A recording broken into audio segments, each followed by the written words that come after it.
ದೆಹಲಿಯಲ್ಲಿ ಮಹತ್ತರ ಬೆಳವಣಿಗೆ ನಡೀತಾ ಇದೆ. ಇದಿಷ್ಟು ರಾಜ್ಯದ ಸಮಾಚಾರ ನೋಡಿದ್ರಿ. ಇನ್ನು ದೆಹಲಿಗೆ ಹೋಗೋಣ.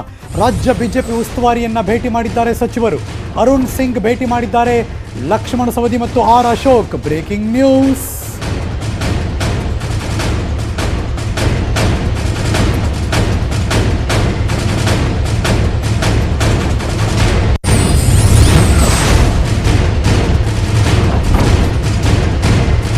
ಎರಡು ದಿನದಿಂದ ದೆಹಲಿಯಲ್ಲೇ ಬೀಡು ಬಿಟ್ಟಿದ್ದಾರೆ ಉಪಮುಖ್ಯಮಂತ್ರಿ ಲಕ್ಷ್ಮಣ ಸವದಿ ಹಾಗೂ ಕಂದಾಯ ಸಚಿವರಾದಂಥ ಆರ್ ಅಶೋಕ್. ಇವರಿಬ್ಬರು ಕೂಡ ಅಲ್ಲಿ ಓಡಾಟ ನಡೆಸ್ತಾ ಇದ್ದಾರೆ. ಜೊತೆಯಲ್ಲಿಯೇ ಹೈಕಮಾಂಡ್ ನಾಯಕರನ್ನ ಭೇಟಿ ಮಾಡ್ತಿದ್ದಾರೆ. ಅರುಣ್ ಸಿಂಗ್ ರಾಜ್ಯ ಉಸ್ತುವಾರಿ ಭೇಟಿ ಮಾಡಿದ್ದಾರೆ. ಶಿವನಗೌಡ ನಾಯಕ್ ಬಹಳ ದೊಡ್ಡ ಆಕಾಂಕ್ಷಿ ಅವರು ಕೂಡ. ಹಾಗಾಗಿ ದೆಹಲಿಯಲ್ಲೂ ಕೂಡ ಮತ್ತೆ ಹಲವಾರು ಗಮನಾರ್ಹ ರಾಜಕೀಯ ಬೆಳವಣಿಗೆಗಳು ನೀವು ನೋಡ್ತಿದ್ದೀರಾ ಈ ಕ್ಷಣ. Breaking news.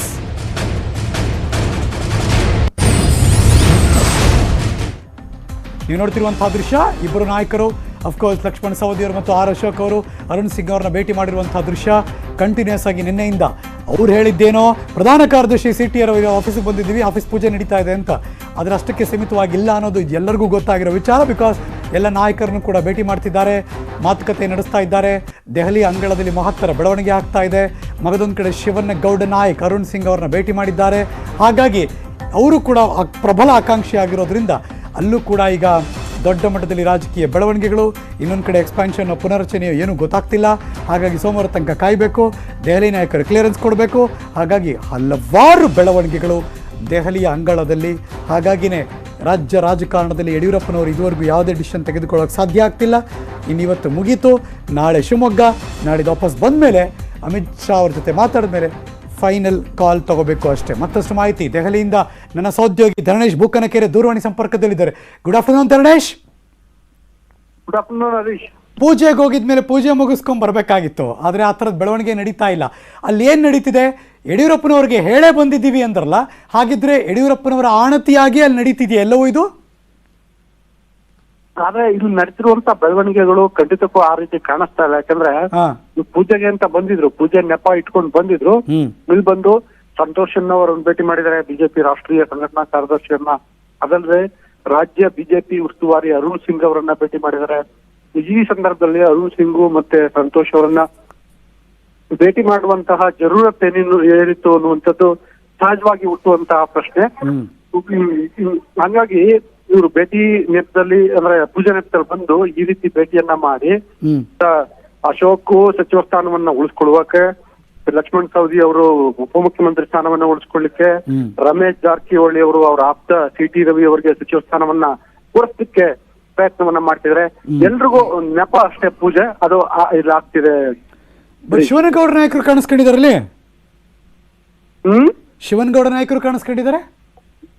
ಶಿವನಗೌಡರ ನಾಯಕರಿದ್ದಾರೆ. ಅದಲ್ಲದೆ ಕೋಟಾ ಶ್ರೀನಿವಾಸ್ ಪೂಜಾರಿ ಮತ್ತಿತರರು ಕೂಡ ಬಂದಿದ್ರು. ಆದ್ರೆ ಪ್ರಮುಖವಾಗಿ ಸಂತೋಷ್ ಅವ್ರನ್ನ ಭೇಟಿ ಮಾಡಿ, ಅರುಣ್ ಸಿಂಗ್ ಅವ್ರನ್ನ ಭೇಟಿ ಮಾಡಿ, ಮತ್ತೆ ರಮೇಶ್ ಜಾರಕಿಹೊಳಿ ಮೊನ್ನೆ ಬಂದಿದ್ರು, ಸಿ ಪಿ ಯೋಗೇಶ್ವರನ್ ಕರ್ಕೊಂಡ್ ಬಂದಿದ್ರು ನಿನ್ನೆ.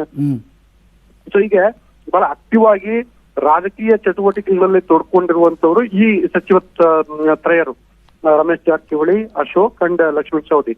ಇವರು ನಾನು ಆಗ ಹೇಳಿದಂಗೆ ಸಂತೋಷ್ ಮತ್ತೆ ಅರುಣ್ ಸಿಂಗ್ ಅವರನ್ನ ಭೇಟಿ ಮಾಡಿ ಹೈಕಮಾಂಡ್ ಮೂಲಕ ಯಡಿಯೂರಪ್ಪ ಅವ್ರಿಗೆ ಏನು ಸಂದೇಶವನ್ನ ರವಾನಿಸಬೇಕು ಅನ್ನೋ ನಿಟ್ಟಿನಲ್ಲಿ ಅಂದ್ರೆ ಅವರಿಗೆ ಪೂರಕವಾಗಿ ಏನೇನು ಬೆಳವಣಿಗೆ ಆಗುತ್ತೆ ಅಂತ ಈ ಕ್ಷಣದ ಮಾಹಿತಿಗಾಗಿ ಥ್ಯಾಂಕ್ ಯು.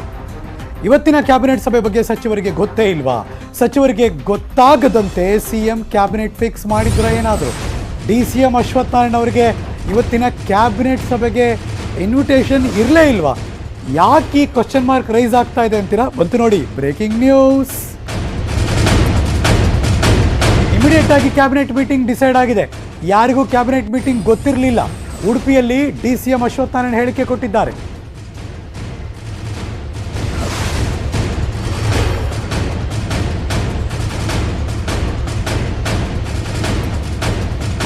ಇದು ಬಹಳ ಕುತೂಹಲ ಕೆರಳಿಸ್ತಾ ಇದೆ. ಒಂದು ಕಡೆ ಕ್ಯಾಬಿನೆಟ್ ಮೀಟಿಂಗ್ ಅಂತಾರೆ, ಆದರೆ ಉಪಮುಖ್ಯಮಂತ್ರಿ ಡಾಕ್ಟರ್ ಅಶ್ವಥ್ ನಾರಾಯಣಗೆ ಇದ್ರ ಬಗ್ಗೆ ಮಾಹಿತಿನೇ ಇರಲಿಲ್ವಾ ಅನ್ನೋ ಥರ ಆಗೋಯ್ತು ಅವರ ಮಾತನ್ನು ಕೇಳಿಸ್ಕೊಂಡ್ಮೇಲೆ.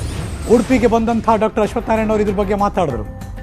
ಕ್ಯಾಬಿನೆಟ್ ಮೀಟಿಂಗ್ ನಿಶ್ಚಯ ಆಗಿದ್ದು ತ್ವರಿತವಾಗಿ ನಿಶ್ಚಯ ಆಗಿರೋಂಥದ್ದು. ಹಾಗಾಗಿ ಇದರದ್ದು ಯಾರಿಗೂ ಮನವರಿಕೆ ಇರಲಿಲ್ಲ, ಗೊತ್ತಿರಲಿಲ್ಲ.